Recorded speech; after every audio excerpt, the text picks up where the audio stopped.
اگر اللہ چاہے تو اس کے یہ کہنے پر وہ پلاٹ مسجد کے نام ہو گیا، واپس نہیں لے سکتا۔ کیوں کہ اگر اللہ چاہے، اگر اللہ چاہے، اور اللہ تو چاہتا ہے کہ تم اس کے نام پر دو، من ذا الذی یقرض اللہ قرضا حسنا۔ اب ایک آدمی یوں کہتا ہے انشاءاللہ میری بیوی کو 3 طلاق، اگر اللہ چاہے تو میری بیوی کو 3 طلاق، تو علماء فرماتے ہیں یہ طلاق نہیں ہوگی۔ کیوں نہیں ہوگی؟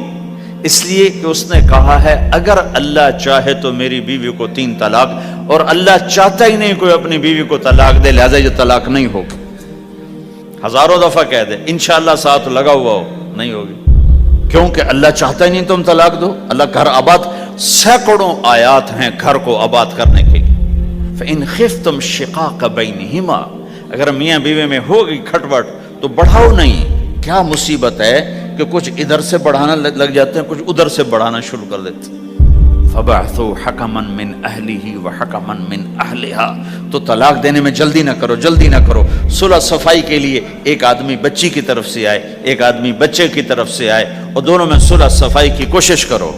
یا ایھا النبی اذا طلقتم النساء، اے میرے نبی جب تم طلاق دینا چاہو تو یا ایھا النبی یہاں یہ اس لیے آیا ہے کہ اللہ تعالیٰ کہہ رہا ہے اے ایمان والو، میں یہ نبی اپنا سفارشی بنا کے تمہارے سامنے پیش کرتا ہوں، طلاق نہ دیا کرو، نہ دیا کرو۔ یہ ہے یا ایھا النبی سے ایک دم ایمان والوں کی طرف منتقل ہونے کا فلسفہ کہ دیکھو میں اپنا نبی تمہارے لیے سفارشی بناتا ہوں کہ طلاق نہ دیا کرو۔ اگر دینی پڑ جائے چونکہ جائز ہے، نہیں نباہ ہو رہا، پھر زبردستی بھی نہیں کرنی چاہیے۔ اگر کوئی جائز وجہ ہے تو طلاق ہوئی ہے، پھر اسے دشمنی کا سبب نہیں بنانا چاہیے۔ اگر صحیح ہوئی ہے، اللہ کے نبی نے خود 2 خواتین کو طلاق دی، نکاح تو کیا، رخصتی نہیں ہوئی، طلاق دے دی۔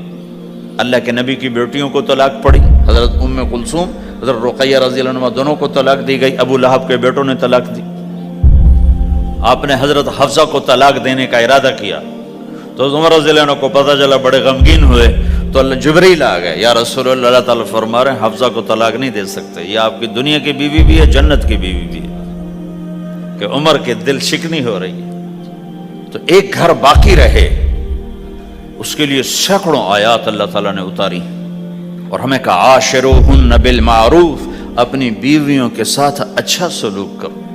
ہمیں خطاب، چونکہ مرد کسی کی بچی کو لے کے آتا ہے، لڑکا کسی کی بچی کو لے کے آتا ہے، اور وہ بچی ماں چھوڑتی، باپ چھوڑتی ہے، بھائی چھوڑتی ہے، بہنیں چھوڑتی ہے، سہیلیاں چھوڑتی ہے، سب کو چھوڑتی ہے، اور تیسرے دن اس کو تانے شروع ہو جاتے ہیں، اس کا تو دل ہی نہیں لگتا۔ اور پہلے دن اپنی بیوی کو نصیحت دی جا رہے تھے، میری ماں کی خدمت کرنی ہے، میری کرنا کر، میری ماں کی کرنی ہے، میرے ابا کی کرنی، میری بہنوں کی کرنی، کسی کے سامنے تم نے بولنا نہیں، کسی کے سامنے اف نہیں کرنا، بے وقوف اس سے محبت تو جتاب کرو، اس کے بعد جو کچھ کہے گا وہ کرے گی۔ پہلے دن ہی حکم، نہ تعلق بنا ہے، نہ محبت پیدا ہوئی ہے، اور نہ ابھی جوڑ بیٹھا ہے، اور پہلے دن حکم سنانے شروع کر دی۔ اس کے ذمہ نہ تیری ماں کی خدمت ہے، نہ تیرے باپ کی خدمت ہے، نہ تیری بہنوں